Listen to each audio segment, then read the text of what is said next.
Hello, स्वागत है आपका। आज के इस वीडियो में हम भारतीय संविधान के 70 महत्वपूर्ण प्रश्न कवर करेंगे।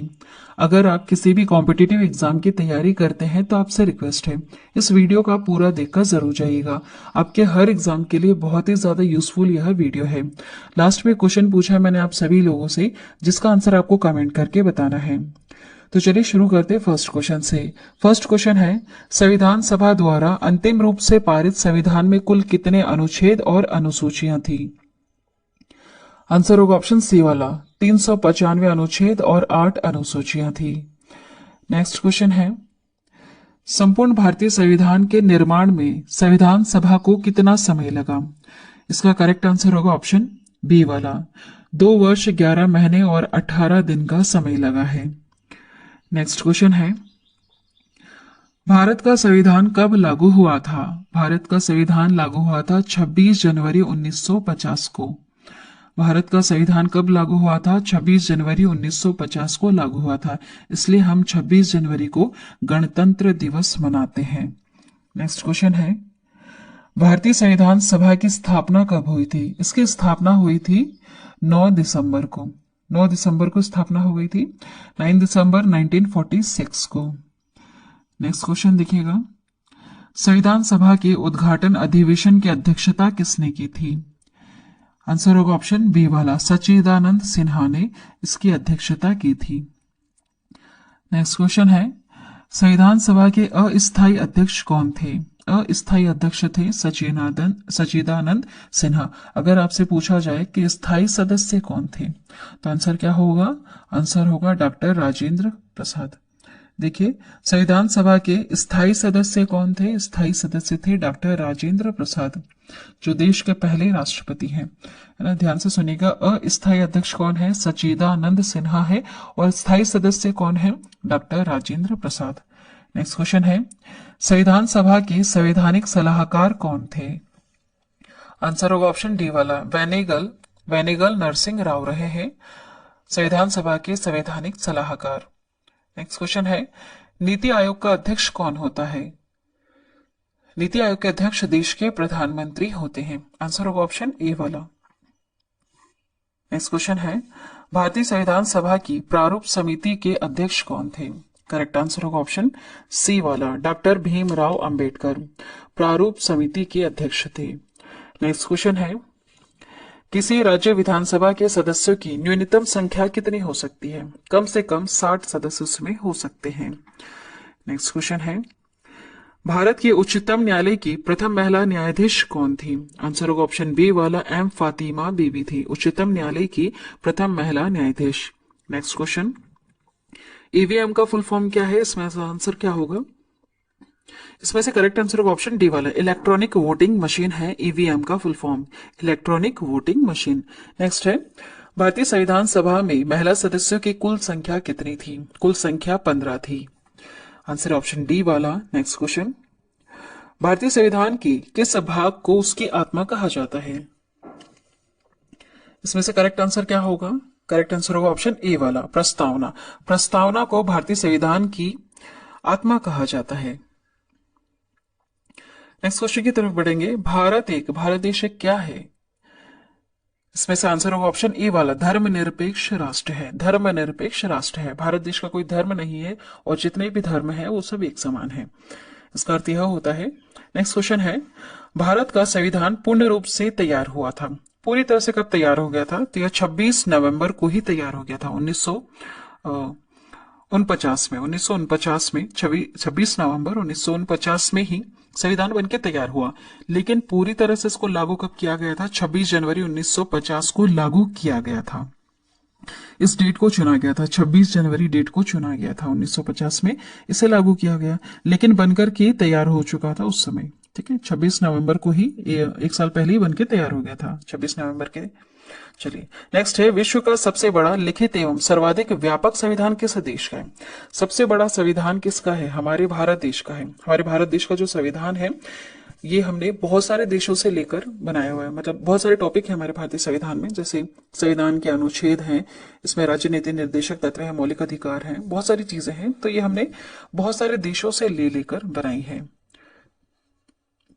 नेक्स्ट है, भारतीय संविधान का अभिभावक कौन है? आंसर होगा ऑप्शन सी वाला, सर्वोच्च न्यायालय होता है भारतीय संविधान का अभिभावक। नेक्स्ट है, भारत में वयस्क मताधिकार की उम्र सीमा कितनी है? आंसर होगा इसमें से ऑप्शन ए वाला, 18 वर्ष है भारत में वयस्क मताधिकार की उम्र। नेक्स्ट है, निम्नलिखित में से कौन भारतीय राज्य व्यवस्था में सर्वोच्च है? भारतीय राज्य व्यवस्था में सर्वोच्च कौन होता है? देखिए, अगर आंसर में संविधान है तो आंसर होगा संविधान। ठीक है, संविधान होता है भारतीय राज्य व्यवस्था में सर्वोच्च, संविधान सबसे ऊपर है। नेक्स्ट देखिएगा, भारतीय संविधान में शामिल नीति निर्देशक सिद्धांत किसके संविधान से प्रेरित है या फिर किस संविधान से लिया गया है? इसका आंसर होगा ऑप्शन डी वाला, आयरलैंड, आयरलैंड से लिया गया है नीति निर्देशक सिद्धांत। नेक्स्ट क्वेश्चन है, भारतीय संविधान में मौलिक कर्तव्य का विचार कहां से लिया गया है? मौलिक कर्तव्य का विचार लिया गया है रूस के संविधान से। आंसर होगा ऑप्शन सी वाला। नेक्स्ट क्वेश्चन है, भारतीय संविधान में समवर्ती सूची की अवधारणा कहां से ली गई है? जो अनुसूची 7 है, अनुसूची 7 में तीन चीजें आपको पढ़ने के लिए मिलेगी। यहाँ पर केंद्र और जो राज्य सरकार है ना, उनके पावर्स के बारे में लिखा हुआ है, उनकी शक्तियों का बंटवारा है। इसमें आपको 3 पॉइंट पढ़ने के लिए मिलता है, जैसे जो हमारी केंद्र सरकार है या फिर संघ सूची है, उसमें केंद्र के पास क्या पावर है, वह किस टॉपिक्स पर कानून बना सकती है। दूसरा है राज्य, राज्य के बारे में लिखा हुआ है, राज्य सरकार कौन कौन से टॉपिक पर कानून बना सकती है। और तीसरे में लिखा हुआ समवर्ती सूची, समवर्ती जिसमें दोनों कानून बना सकती है। इसमें ऐसे टॉपिक्स हैं, दोनों कानून बना सकती है, हमारी केंद्र सरकार भी बना सकती है और राज्य सरकार भी बना सकती है, लेकिन पावरफुल हमेशा किसका रहेगा? केंद्र सरकार का ही कानून पावरफुल रहेगा, है ना। अगर आप पढ़ना चाहते हैं ना डिटेल में अनुसूचियों के बारे में, तो इसके ऊपर मैंने अलग से ही एक वीडियो बना रखी है, अभी कुछ दिन पहले ही बनाई है, आप जरूर देखें। चलिए, इसका आंसर क्या होगा? समवर्ती सूची की अवधारणा कहां से ली गई है? इसका आंसर क्या होगा इसमें से? इसका करेक्ट आंसर होगा ऑप्शन बी वाला, ऑस्ट्रेलिया से लिया गया है समवर्ती सूची की अवधारणा। नेक्स्ट क्वेश्चन है, नीति आयोग, नीति आयोग में जो नीति है इसका पूर्ण रूप क्या है, इसका फुल फॉर्म क्या है? आंसर होगा ऑप्शन डी वाला, national institution for transforming India, नीति का फुल फॉर्म है। नेक्स्ट क्वेश्चन है, भारतीय संविधान कितने अध्याय भाग में विभाजित है? कितने भाग में है? तो यह 22 भाग में बटा हुआ है। ठीक है, कितने भाग में? 22 भाग में बटा हुआ है। देखिए, जब हमारा भारतीय संविधान लागू हुआ था, उस समय 395 अनुच्छेद थे, 8 अनुसूचियां थी और 22 भाग थे। अभी वर्तमान की बात करें तो अभी 395 अनुच्छेद अभी भी इतने ही हैं, लेकिन अनुसूचियां 12 हो गई हैं और भाग भी 22 ही हैं। ठीक है, लेकिन अगर देखा जाए संशोधन किया गया है, संशोधित करने के बाद इसमें बहुत सारे बदलाव आए हैं। जैसे 22 भाग है, लेकिन इसमें 3 और जोड़े गए, तो कहीं कहीं आप 25 पढ़ेंगे, लेकिन हम ऐसे नहीं कह सकते कि 25 भाग हैं। 22 भाग ही आपको कहना पड़ेगा, क्योंकि संशोधन करके क घ घ अलग से जोड़ा गया है, क घ घ करके ऐसे जोड़ा गया है। ठीक है, और 395 अनुच्छेद अभी भी हैं, लेकिन संशोधन हुआ है और बहुत सारे अनुच्छेद जोड़े गए हैं। चलिए आगे बढ़ते हैं नेक्स्ट क्वेश्चन की तरफ। संविधान के किस भाग में नीति निर्देशक तत्वों का उल्लेख किया गया है? नीति निर्देशक तत्वों का उल्लेख किया गया है, किसमें किया गया है? आंसर होगा ऑप्शन बी वाला, भाग 4 में उल्लेख किया गया है नीति निर्देशक तत्वों का। नेक्स्ट है, वर्तमान में संविधान की 8वीं अनुसूची में कितनी भाषाएं हैं? कितनी भाषाएं हैं? 22 भाषाएं हैं। कौन कौन सी भाषाएं हैं, इसे आप जरूर देखिएगा उस वीडियो में जिसके भी मैं बात कर रही हूँ, अनुसूचियों से रिलेटेड जो वीडियो बनाई है, क्योंकि पहले 22 भाषाएं नहीं थी, पहले 14 भाषाएं थी, उसके बाद और भाषाएं उसमें जोड़ी गई हैं और भाषाएं उसमें अलग से संशोधित करके जोड़ी गई है। चलिए नेक्स्ट है, संविधान के किस भाग में नागरिकता का उल्लेख देखने के लिए मिलता है? नागरिकता का उल्लेख आपको भाग 2 में देखने के लिए मिलता है। नेक्स्ट क्वेश्चन है, वर्तमान में भारतीय संविधान में कुल कितनी अनुसूचियां हैं? अभी वर्तमान में कितनी है? 12 हैं। और जब संविधान लागू हुआ था तब कितनी थी? 8 थी, है ना। 1950 में 8 अनुसूचियां थी। ठीक है, एक साल बाद ही 1951 में ही पहली बार ही हमारी ये जो संशोधन हुआ था ना, संवैधानिक संशोधन, उसमें पहली बार ही संशोधन हुआ और उसमें 9वीं अनुसूची जोड़ी गई थी, 9वीं अनुसूची जोड़ी गई थी। चलिए आगे बढ़ते हैं। नेक्स्ट क्वेश्चन है, भारतीय संविधान के किस अनुच्छेद के तहत हिंदी को संघ की आधिकारिक भाषा घोषित किया गया है? कौन से अनुच्छेद के तहत? आंसर होगा ऑप्शन बी वाला, 343 अनुच्छेद के तहत हिंदी को संघ की आधिकारिक भाषा घोषित किया गया। नेक्स्ट है सत्यमेव जयते कहाँ से लिया गया है? जो राष्ट्रपति जो हमारे देश का राष्ट्रीय प्रतीक है उस पर देवनागरी लिपि में लिखा हुआ है। ये कहाँ से लिया गया है? इसको लिया गया है मुंडकोपनिषद से। मुंडकोपनिषद से सत्यमेव जयते लिया गया। नेक्स्ट है भारतीय संविधान में 22 भाषाओं का उल्लेख किस अनुसूची में है? किसमें है? 8वीं अनुसूची में देखने के लिए मिलता है। नेक्स्ट है भारतीय संविधान की किस अनुसूची में पंचायती राज संस्थाओं का प्रावधान है? किसमें है? याद रखिएगा 11वीं अनुसूची में है पंचायती राज संस्थाओं का प्रावधान। नेक्स्ट क्वेश्चन है भारत का राष्ट्रीय वृक्ष कौन सा है? भारत का राष्ट्रीय वृक्ष कौन सा है? आंसर होगा ऑप्शन ए वाला, बरगद है राष्ट्रीय वृक्ष। नेक्स्ट क्वेश्चन देखिए, संविधान के अनुसार तिरंगे की लंबाई एवं चौड़ाई के बीच का अनुपात कितना होना चाहिए? इसका रेशियो कितना होना चाहिए? 3:2 होना चाहिए। नेक्स्ट क्वेश्चन है क्वेश्चन नंबर 37, भारतीय संविधान के किस अनुच्छेद में प्रेस की स्वतंत्रता दी गई है? किसमें दिया गया है? अनुच्छेद 19 का जो अ है, क कहो आप, अ कहो या फिर फर्स्ट कहो, इसमें जोड़ा गया है प्रेस की स्वतंत्रता। नेक्स्ट क्वेश्चन है 42वें संशोधन द्वारा संविधान की किस अनुच्छेद में मौलिक कर्तव्यों को जोड़ा गया है? किसमें जोड़ा गया है? आंसर होगा ऑप्शन बी वाला, अनुच्छेद 51 के ए में जोड़ा गया है मौलिक कर्तव्यों को। इसमें 11 पॉइंट्स हैं, बहुत अच्छे पॉइंट्स हैं, जरूर आप पढ़िएगा। नेक्स्ट है भारत का राष्ट्रीय गीत किसने लिखा है? राष्ट्रीय गीत किसने लिखा है? बंकिम चंद्र चटर्जी ने लिखा है। जो वंदे मातरम है उसे किसने लिखा है? बंकिम चंद्र चटर्जी ने लिखा है, जो देश का राष्ट्रीय गीत है। राष्ट्रीय गान के रचयिता कौन है? राष्ट्रीय गान के रचयिता कौन है? जो जन गण मन है उसके रचयिता है रविंद्रनाथ टैगोर। आंसर होगा ऑप्शन ए वाला। नेक्स्ट क्वेश्चन है भारत में कुल कितने उच्च न्यायालय हैं? अभी वर्तमान में 25 उच्च न्यायालय हैं। भारत देश में 25 उच्च न्यायालय हैं। नेक्स्ट है झारखंड राज्य का गठन कब हुआ था? इसका गठन हुआ था 15 नवंबर सन 2000 में। 15 नवंबर सन 2000 में झारखंड राज्य का गठन हुआ था। नेक्स्ट क्वेश्चन है हिमाचल प्रदेश को राज्य का दर्जा कब प्रदान किया गया? कब प्रदान किया गया? आंसर होगा ऑप्शन सी वाला, 1971 में हिमाचल प्रदेश को राज्य का दर्जा मिला। नेक्स्ट क्वेश्चन है नए राज्य के गठन अथवा सीमा में परिवर्तन करने का अधिकार किसको होता है?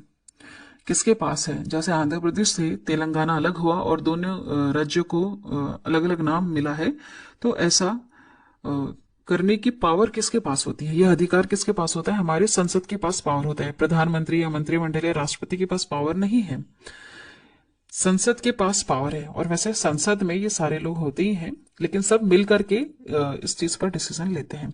अकेले कोई एक व्यक्ति नहीं कर सकता, प्रधानमंत्री या राष्ट्रपति अकेले ही इस तरह का कोई डिसीजन नहीं ले सकते हैं। नेक्स्ट है निम्नलिखित में से कौन किसी राज्य का क्षेत्र घटा या बढ़ा सकता है? यह पावर है हमारे संसद के पास, है ना, संसद के पास। नेक्स्ट क्वेश्चन है उच्चतम न्यायालय के न्यायाधीशों की सेवानिवृत्ति की आयु कितनी होती है? आंसर होगा ऑप्शन ए वाला, 65 वर्ष आयु होती है। नेक्स्ट क्वेश्चन है हरियाणा राज्य कब बना? हरियाणा राज्य कब बना? 1 नवंबर को बना, 1 नवंबर 1966 को। नेक्स्ट क्वेश्चन पाकिस्तान से आकर भारत में नागरिकता प्राप्त करने संबंधी प्रावधान का वर्णन निम्नलिखित में से किस अनुच्छेद में देखने के लिए मिलता है? यह मिलता है अनुच्छेद 6 में देखने के लिए। नेक्स्ट क्वेश्चन वर्तमान में भारतीय नागरिकों को कितने मौलिक अधिकार प्राप्त है? कितने मौलिक अधिकार प्राप्त है?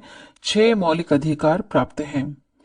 नेक्स्ट क्वेश्चन है भारत के संविधान का निम्नलिखित में से कौन सा अनुच्छेद समानता के अधिकार से संबंधित है?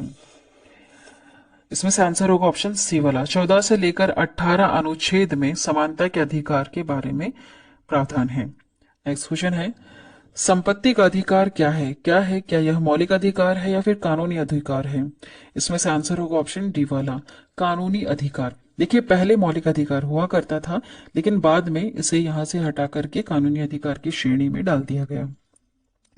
नेक्स्ट है भारतीय संविधान का कौन सा अनुच्छेद 14 वर्ष से कम आयु के बच्चों को कारखाने, खानों आदि में काम करने से रोकता है? ऐसी जगह जहां पर जोखिम है छोटे बच्चों के लिए, वहां पर काम करने से रोकता है अनुच्छेद 24। अनुच्छेद 24 में लिखा हुआ है कि 14 साल से कम उम्र के जो बच्चे हैं उन्हें ऐसे काम में नहीं लगा सकते हैं। नेक्स्ट है भारत के प्रथम उप प्रधानमंत्री कौन थे? इसमें से आंसर होगा ऑप्शन डी वाला, सरदार वल्लभ भाई पटेल भारत देश के पहले उप प्रधानमंत्री रहे हैं। नेक्स्ट क्वेश्चन है, स्वतंत्र भारत के प्रथम वित्त मंत्री कौन थे? आंसर होगा इसमें से ऑप्शन ए वाला, आर के षणमुखम चेट्टी। आर के षणमुखम चेट्टी थे भारत के प्रथम वित्त मंत्री।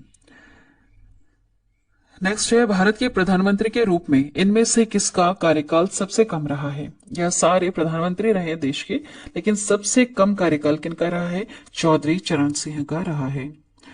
नेक्स्ट क्वेश्चन देखिए, भारतीय संविधान के अनुसार भारत की संसद के 3 अंग होते हैं। एक होता है लोकसभा, राज्यसभा और तीसरा अंग कौन सा है?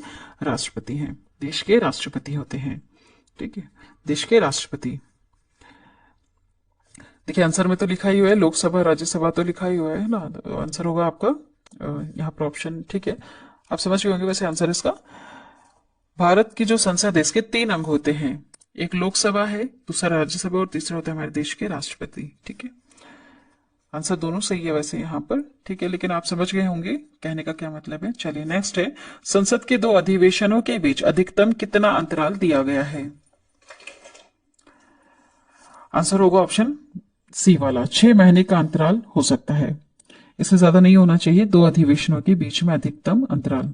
नेक्स्ट है, भारतीय सशस्त्र सेनाओं का सर्वोच्च कमांडर कौन होता है? सर्वोच्च सेनापति कौन होते हैं? देश के राष्ट्रपति। राष्ट्रपति कौन है अभी देश के?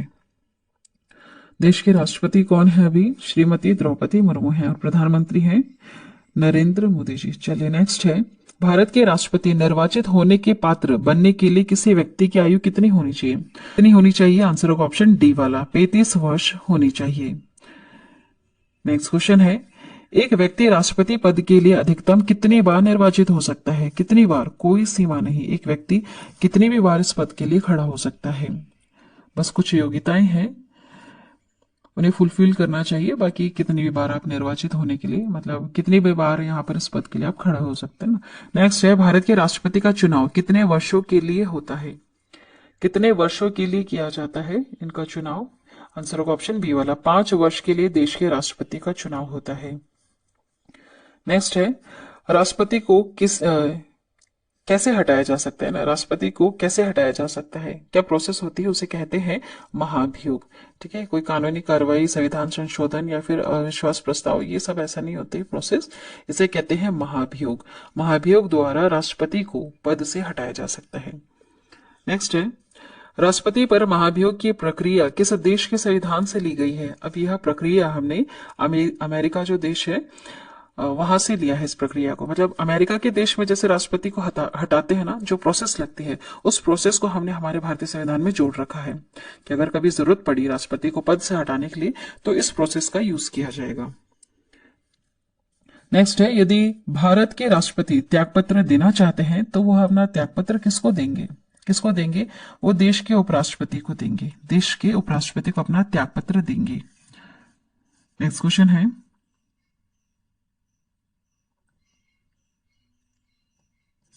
स्वतंत्र भारत के प्रथम राष्ट्रपति कौन थे? स्वतंत्र भारत के प्रथम राष्ट्रपति थे, आंसर होगा ऑप्शन बी वाला, डॉक्टर राजेंद्र प्रसाद।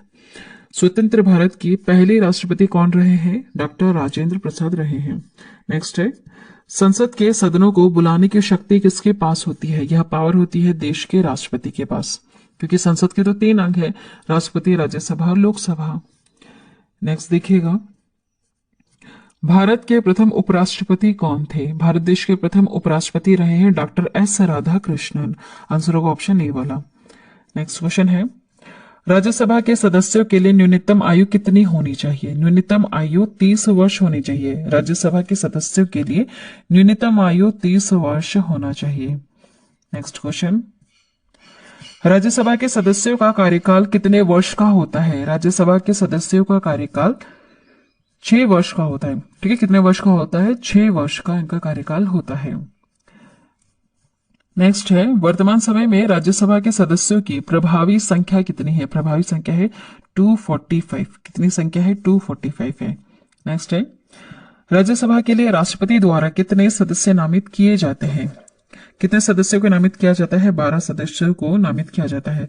जो हमारे देश के राष्ट्रपति हैं ये 12 सदस्यों को नामित करते हैं। चलिए आज की वीडियो में इतना ही। लास्ट में क्वेश्चन पूछा मैंने आप सभी लोगों से, जिसका आंसर आपको कमेंट करके बताना है। क्वेश्चन है, लोकसभा का सामान्य जो कार्यकाल होता है वह कितने समय का होता है, कितने वर्ष का होता है? इनका जो कार्यकाल है वह कितने वर्षों का होता है, आपको कमेंट करके बताना है। लोकसभा के सदस्यों का कार्यकाल। चलिए, आज की वीडियो में इतना ही। वीडियो अगर आपको पसंद आई है, यूजफुल लगी है, तो चैनल को अभी सब्सक्राइब करिएगा और बेल नोटिफिकेशन आइकन पर ऑल प्रेस जरूर कर देना। जब भी हम एक न्यू वीडियो अपलोड करेंगे तो एक नोटिफिकेशन आपके पास पहुंच जाएगा। चैनल पर बने रहने के लिए आप सभी लोगों को थैंक यू सो मच। और जिन्होंने चैनल को नहीं सब्सक्राइब किया है, आपसे रिक्वेस्ट है चैनल को अभी सब्सक्राइब करें।